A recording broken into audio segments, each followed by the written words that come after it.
હું છું હિના। સમાચારની શરૂઆત કરીશું સૌથી મોટા સમાચારથી કે જ્યાં રાજકોટ અગ્નિકાંડ મુદ્દે હવે ટૂંક સમયમાં એક મોટો નિર્ણય લેવાઈ શકે છે। જી હા, રાજ્ય સરકાર ફૂલ એક્શન મોડમાં જોવા મળી રહી છે અને 7 અધિકારીઓને સસ્પેન્ડ કર્યા બાદ હજુ પણ સરકાર મોટો નિર્ણય લઈ શકે છે। રાજકોટ અગ્નિકાંડ મુદ્દે સરકાર અતિ મહત્વના પગલાં લેશે। બપોરે સરકાર મહત્વનો નિર્ણય જાહેર કરી શકે છે।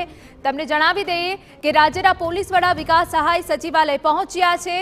ગૃહ રાજ્યપ્રધાન હર્ષ સંઘવી સાથે બેઠક છે ડીજીપીની, જેમાં મહત્વના પગલાં લેવાઈ શકે છે। આ પહેલા એક્શન રૂપે 7 અધિકારીઓને તો સસ્પેન્ડ કરી દેવામાં આવ્યા છે। હવે શું નિર્ણય લેવાઈ શકે છે તેના ઉપર નજર રહેશે, પરંતુ થોડા સમયમાં કોઈ મોટો ફેસલો સામે આવી શકે છે, કોઈ મોટો નિર્ણય સરકાર સંભળાવી શકે છે।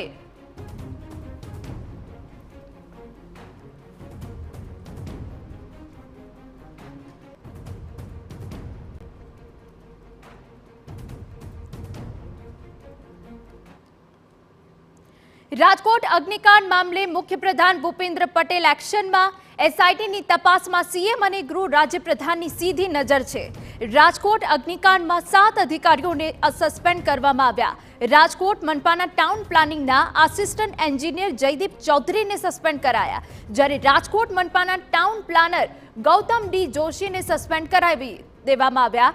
મંજૂરી વગર ગેમિંગ ઝોન લાંબા સમયથી કાર્યરત હોવા છતાં કાર્યવાહી ન કરવા અંગે સસ્પેન્ડ કરાયા। એ તરફ નાયબ કાર્યપાલક ઇજનેર MR સુમાને પણ સસ્પેન્ડ કરી દેવાયા। કાલાવાડ ફાયર ઓફિસર રોહિત વિગોરા પણ સસ્પેન્ડ કરવામાં આવ્યા।